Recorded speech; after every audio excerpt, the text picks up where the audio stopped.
கர்த்தருடைய நாமம் மகிமைப்படுவதாக. ஆண்டவராகிய இயேசு கிறிஸ்து நமக்கு புதிய நாளை காண கிருபை செய்து அவருடைய வார்த்தை கேட்கும்படியாய் தேவன் செய்த பெரிய நன்மையான காரியங்களுக்காய் கிருபைகளுக்காய் கொடான கொடி நன்றி செலுத்துவோம்.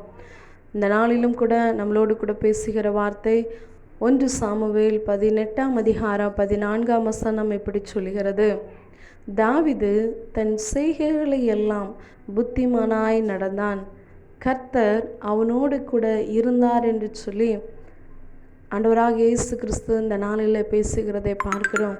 அவர் சொல்லுகிறார், கர்த்தர் அவனோடு கூட இருந்தார், கர்த்தர் உன்னோடு கூட இருப்பார் என்று சொல்லி, நான் உங்களோடு கூட இருப்பேன் என்று சொல்லி ஆண்டவராகிய இயேசு கிறிஸ்து இந்த நாளிலே வெளிப்படுத்தி பேசுகிறார். அவர் சொல்லுகிறார், தாவீது அவன் செஞ்ச எல்லாத்துலேயும் புத்திமானாய் செய்தான், புத்திமானாய் நடந்தான், புத்தி உள்ளவனாய் நடந்தான் என்று சொல்லி பார்க்குறோம். ஏன் அவன் உள்ளவனாய் நடந்தான், எப்படி அவன் புத்திமானாய் இருந்தான் என்று சொல்லி பார்ப்போமானால், கர்த்தர் அவனோடு கூட இருந்தார், கர்த்தர் தாவீதோடு கூட இருந்தார் என்று சொல்லி பார்க்கிறோம்.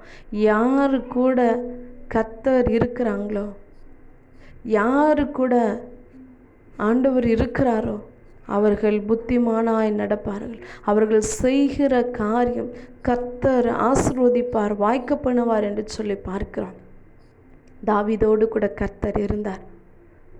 தாவீது ஆடு மேய்க்கிற நேரங்களில் ஒரு விசை கரடி வந்தது, ஒரு விசை சிங்கம் வந்தது, எல்லாம் வந்தாலும் தேவன் தாவீதோடு கூட இருந்ததுனால அது எல்லாவற்றையும் மேற்கொண்டான் என்று சொல்லி பார்க்கிறான். ஒரு விசை மனிதனின் நிமித்தமாய், பெலிஸ்தர் நிமித்தமாய், ஏதோ கோலியாத்து நிமித்தமாய் போராட்டம் வந்தாலும், எல்லா ஜனங்களும் பயந்தாலும், ஆனால் தாவீதோடு கூட கர்த்தர் இருந்தது நிமித்தமாய் இவன் எம்மாத்திரம், விருத்த சேதனம் இல்லாத இந்த பெலிஸ்தீன் எம்மாத்திரம் என்று சொல்லி தாவீதோடு கூட கர்த்தர் இருந்தது நிமித்தமாய் தாவீது வெறும் கூழாங்கலின் நிமித்தமாய் முறியடித்தான் என்று சொல்லி பார்க்கிறோம். அவன் புத்திமானாய் நடந்தான்.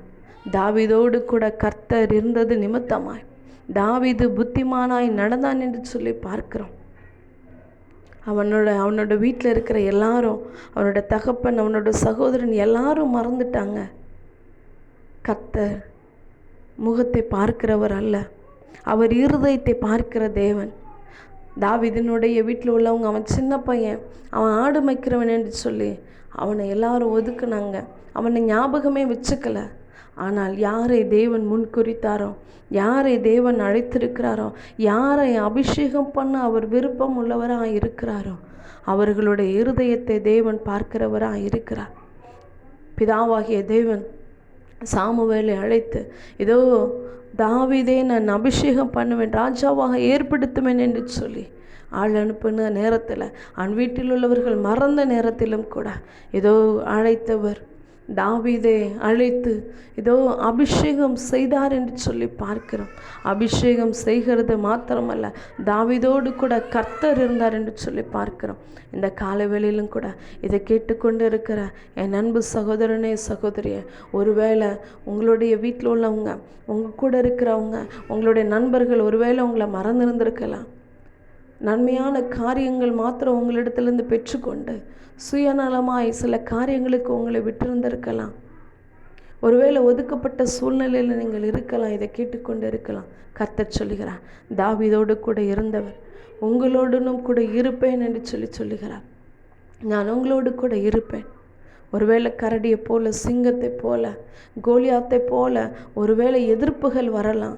எது வந்தாலும் தேவன் தாவீதோடு கூட இருந்தவர் இந்த நாளில் உங்களோடு கூட இருப்பார்.